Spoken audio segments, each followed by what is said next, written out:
懂是15、16岁的时候，我第一个 check 好像是2万吧。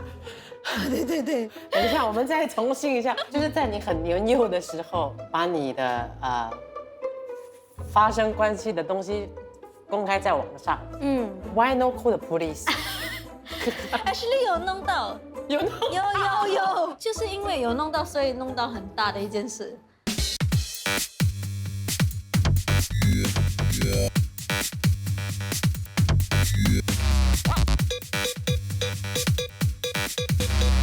全听你说。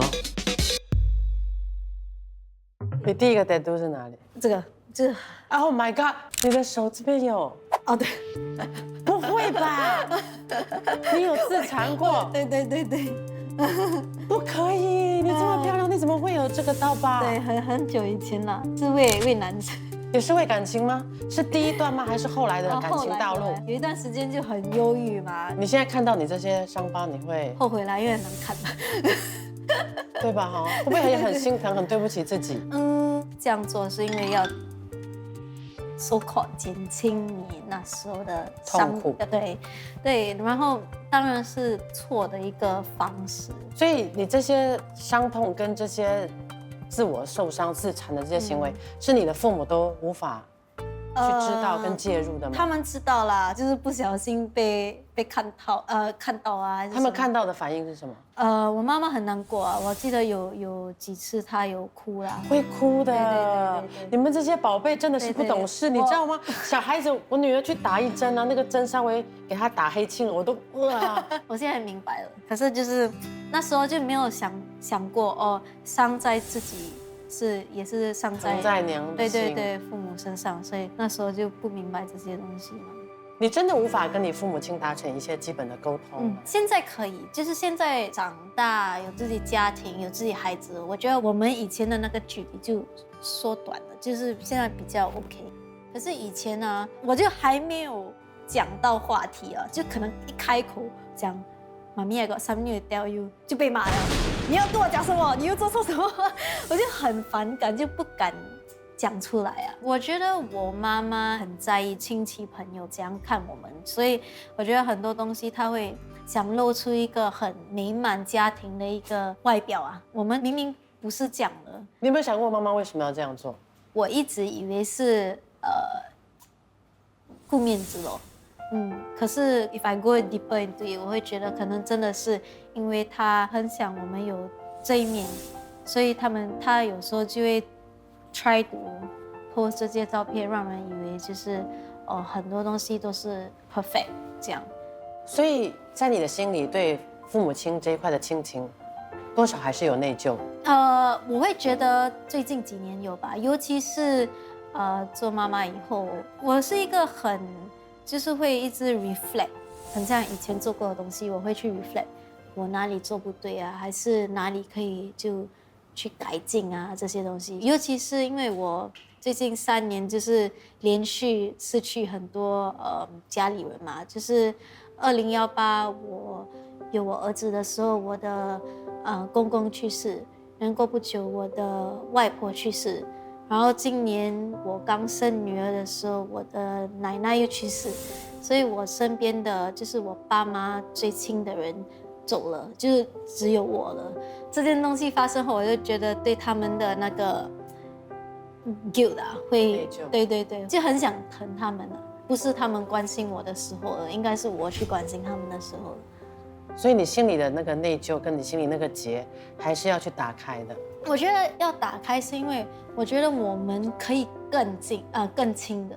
如果不是这些误会的话，我觉得我们 actually 是可以很美满的。对，我看到你小时候跟你爸爸的照片。对，他疼你疼到。我爸爸很疼我，到现在还很疼我。我记得，我以前就是喝醉酒啊，不管多晚多忙，他还是会来带我回家。我觉得啦，我爸妈真的是很疼我，而且他们也是感到骄傲吧。他们就是在嘴上不会这样说啦。我们节目制作组在特别的邀请情况下，请了你爸爸妈妈写了2封信要给你。这个是妈妈的，你先看一下妈妈的。爸爸他们害羞不敢出来，所以就递了2封信来。哎呦，不可以读妈妈的信。妈妈的信大概的简短内容就是在说，她觉得在你的叛逆期间，从来没有想过要放弃你。那段时间也是我最低潮的一段日子。我看到你哭，我也哭。我很想帮助你，但我可能太严格，做得不够好。遗憾的是，你结婚得早，希望能跟你有独处的时间，能够躺在你身边，跟你聊天到天亮。真的很爱你。这个也是我常常会跟我女儿说的话。哎呀，来，这个是爸爸送给他女儿的一封信。第一次爸爸写信给你吧？应该是，通常都是写 message WhatsApp 的。他们真的很有心。我妈妈很常，以前表达爱意。对对。爸爸就不会。我爸爸通常是我们吵完架，他才会写东西给我。所以让他们出镜也不可能。对。我们就看一下你们之间的这个误会，到底父亲是怎么表达。爸爸的信是回想起幼儿园老师说的，挠咪善于交际的孩子，现在看来对你是完全不同定义。也相信只要你决心要做的事都能够做到。叛逆期间，可能我对你太过苛刻，但我们的出发点对你是好的，只是做的方法是错的。直到今天，我还在责怪自己，没办法修复我们之间的裂痕。你的成功得来不易，我们看在眼里，你有多么的努力，也很高兴你一直有做到我们教导你的，帮助需要帮助的人，并且保持谦卑的心态。现在你有了自己的家庭、老公、孩子，我们都为你感到骄傲。现在就是你的时刻了。是爸爸的信吧？所以我觉得父母已经对你表达了，你要不要在这边以你自己的身份，甚至于让你以后孩子看，妈妈跟爷爷奶奶，他们道歉。对，我也想说对不起吧，就是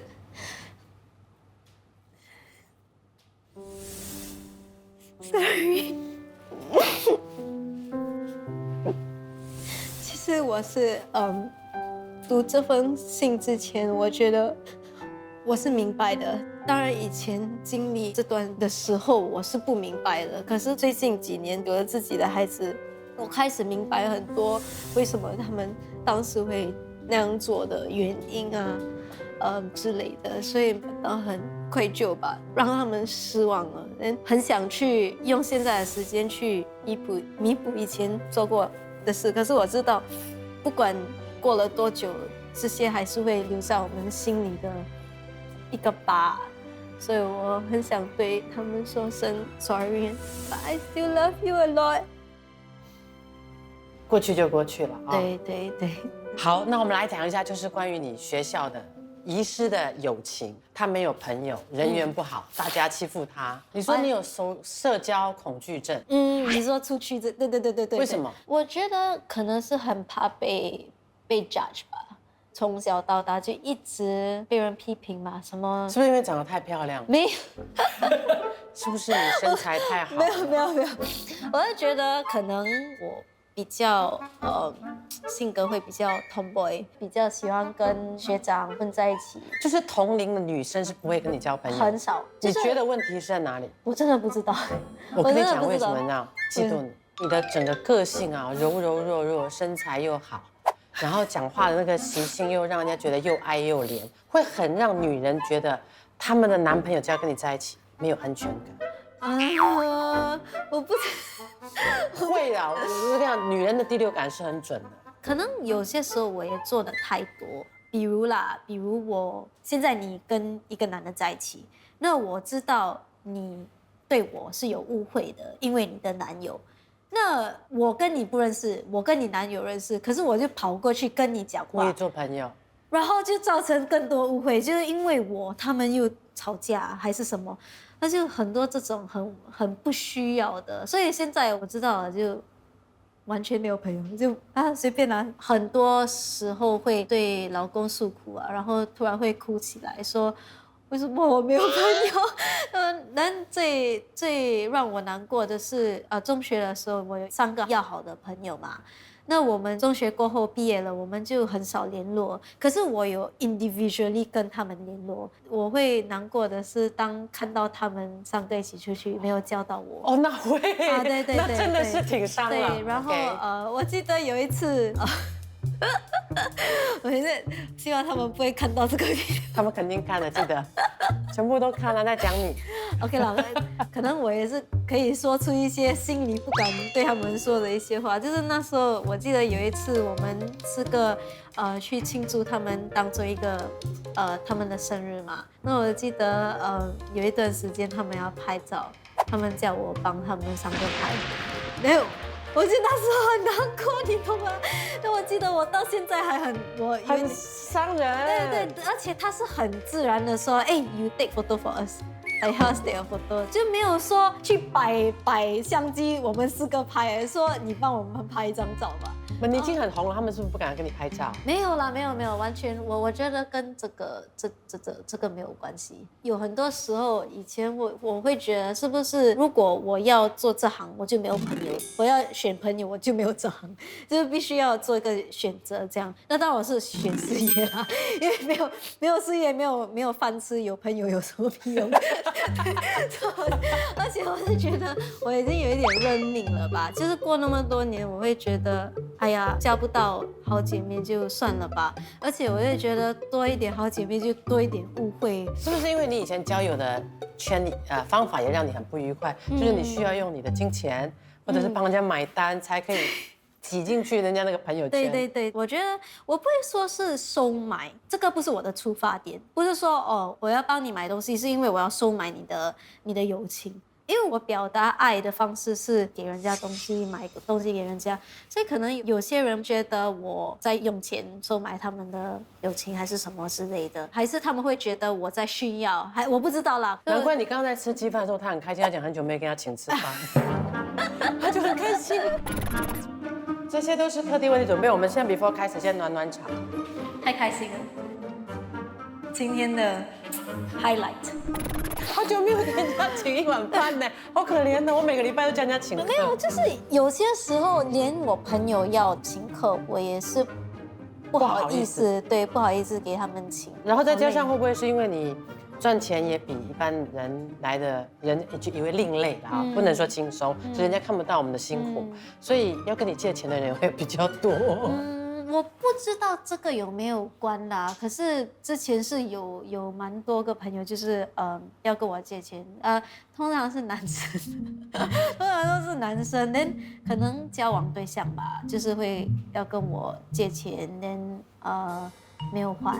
每次男人跟你要，你都会答应。如果现在你比我更需要这个钱，而且我又现在不会用到这笔钱，那我就先借给你了。哎，我发觉你人生有一个很大的问题是你不会 say no 啊，对，不管爱情也好，金钱也好，亲情也好，友情也好，对，你不会 say no 的。对。可是我觉得不是，因为很多人就说是人好吗？可是不是人好，是有一点没有胆吧，没有原则。对，我就觉得不是因为我太好而不拒绝，是因为不敢。我也不懂是不是因为那么多年以来没有朋友的这个问题，还是因为感情一直失败的问题。我会觉得可能我就是很怕失去这些人，所以你越怕就越变得有一点祈求，祈求之后就让他觉得你不值。就是很怕被 judge 啦，就是这个问题咯，就是很怕。就以前我年轻的时候也是有人要跟我借钱，然后因为有，所以你不借是应该的嘛，可是当我拒绝的时候，我后面脊椎凉了。No， 好像我犯错嘞。对，我现在觉得我应该要给的，然后我整个头都不能转。对了，我就是这个问题。就是年轻不懂得。我不懂，就是有些时候我就觉得，如果我不借的话，他们会不会觉得很像，为什么你有钱你不可以借我？那我就会问自己啊，对啊，为什么我有钱我不可以借他们呢？他们需要我应该借的，就是我会被我爸妈骂了，就是为什么你那么笨，你要一直借人家钱，连他们又不还你又不追，就觉得可是要怎么追呢？等一下追了，等一下讲朋友钱伤都没了感情怎么办？所以我就觉得大部分的钱都没有要回来。有啦，就是很长的时间哦，可以过几年的时间这样。对对对，那有些可能比较小的数目就算了咯，就没有去跟他们。所以人家都知道跟你借钱蛮容易的。以前啦，以前现在比较懂事。为了孩子没有，现在全部都讲哦，我没有钱要付学费。牛奶要现在有原因，尿布，现在有原因。这些金钱概念啊、哦，你也非常的另类，不给自己买名牌包，对自己也挺节俭的。可是，一出手就是一台豪华跑车。我觉得可能这个车不只是自己想要的，我觉得也是一个想证明吧，我可以做到的一件事。但是也蛮不简单的，听说你为了这个跑车存了3年的钱，很有目标的在执行着你的任务。不可以说是3年以来存的钱吧，就是3年前想要这台车，可是存的钱就是一直以来存的嘛，就是刚好之前有存钱，加上这3年就是很想买这辆车，就是用这些钱去。这辆车价值多少？因为我买的是2手的嘛，几年了？忘记了，2016还是2015？所以这 market 还有7年。可是因为现在全部的车起价 ，I never lose money。7年的车你用多少钱买下来？60万对吗？60万，60多万。一栋 HDB 在路上跑，还剩下7年而已。OK， 然后再来就是讲你这个影响你生命中非常重要的第2个男人，就是你现在的老公，叫什么名字？我可以知道。汉。对对对。跟他结婚第几年？今年是第3年。就跟着孩子的年龄走就是了嘛。对，因为就是有了孩子，对，有了孩子。就是，我觉得每次你的人生都不跟 timetable 走，你会先前面走了再回来。对，我的爸爸每次讲我在做 express train， 每次比人家快一点。但是你还是聪明的，也可以说你是幸运的。碰到这个老公，你们第1次约会是在什么样的情况？讲到这个，我会跟名牌包包有一个小故事，蛮好笑的。我们为什么会交往？是因为我们有一个共同朋友，他也是网红来的，他就跟我讲，我有一个朋友想认识你，出来吃顿饭而已啦，喜不喜欢还是有没有继续发展是后面的事嘛，出来交个朋友也 OK 啊。反正就是他问我2、3次后，我答应了啦，我就出去。可是他在，就是我那个共同朋友在，我们3个就一起出门哦。讲真的，他完全不是我的菜。可是我发觉到了，就是通常如果我是被一个男生因为他的样貌吸引到了，就不久。对，好像2次过后，他就单独叫我约我出来。我记得我们在 Turf Club， 我们那次去 Go Kart， 连我们一下车的时候，他就注意到我拿着一个没有牌子的包包，他就问我，我注意到哦，你很像 no branded bag one 哦，我就很被侮辱到这样，我就想为什么这个男的会问这么奇怪的问题哦？后面我就觉得不想跟他讲，不想跟他讲话，我就讲，因为那是 start of the day， 所以那件事发生后，我整天就很少跟他讲话，他讲什么我就回答一句一句这样。后面回家的时候，我还假装在他的车睡觉，就都不要理他，没共同语言。不是小气，我是觉得就是好 materialistic 是什么？就是物质啊，很物质上的。对，我就觉得通常是女生嘛，为什么男生也是这样的？然后我就觉得不喜欢。后面是误会啦，他只是好奇，就是没有脑去问这个问题，只是没有任何意思的。那你现在的这个老公，你会欣赏到他，你会爱他，最重要的一个症结点是什么？责任感吧。那时候认识他的时候，他才25、24岁。那时候认识的男生，大多数有的比他更大，也是没有像他那样有责任感。虽然自己有工作，每当有忙的季节啊，他到现在就是还去爸妈店帮忙。就是我就是很喜欢他这一点啊，就是很早就很成熟，很肯为家庭付出。你们俩年轻夫妻的这个理财之道是怎么样？他不是一个乱花钱的，我会比较乱花钱。你现在的现任这个老公在交往期间，这么快就要步入婚姻，而且你们的节奏是错的，那个时候父母是接受的吗？不接受。应该是吧？不接受。可是那时候我爸妈就有一点开始接受我有男朋友这件事了。我带他回家过，他们也认识他。只是当然怀孕的时候，我的妈妈有一点爆炸。而且几岁第一胎啊？现在3岁，你才25岁，那是21，刚好。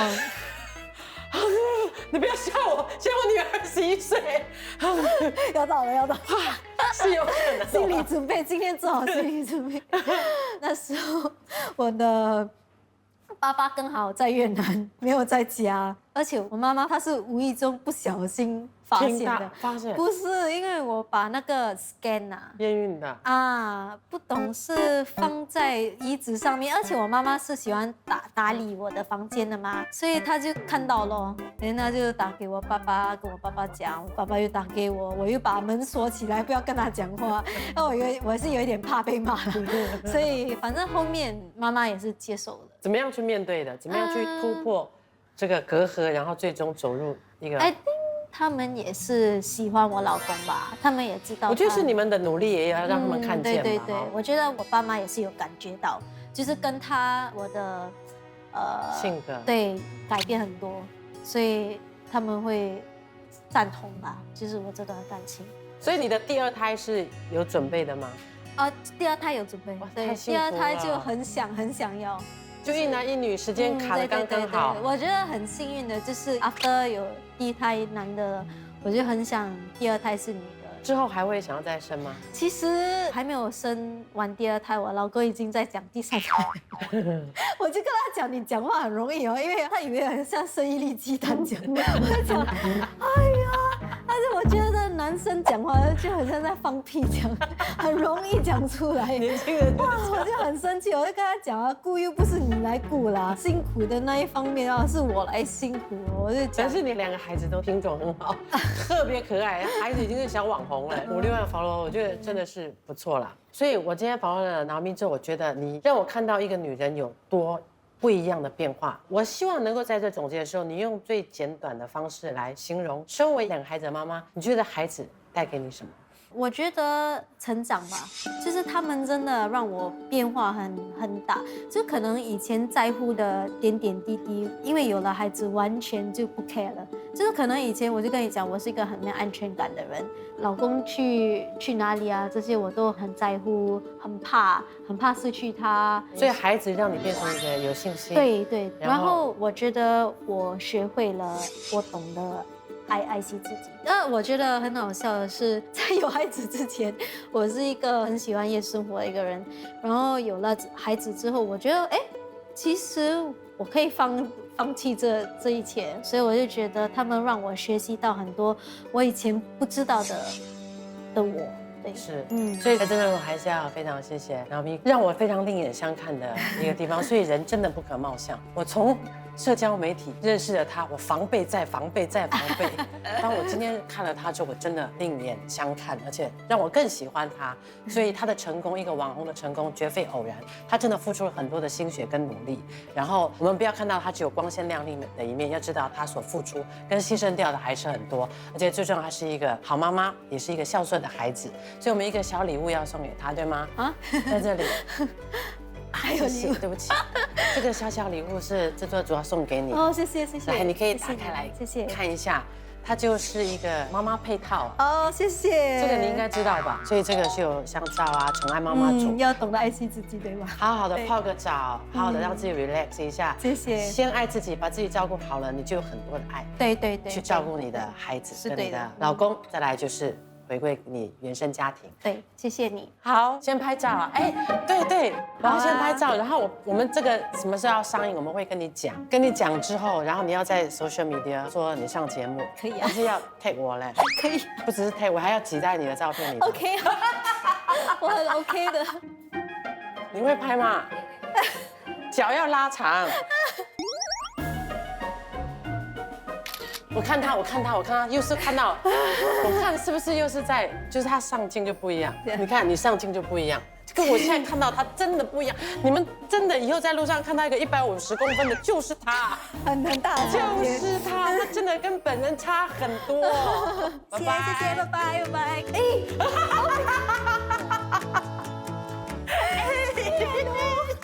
居然没有看到。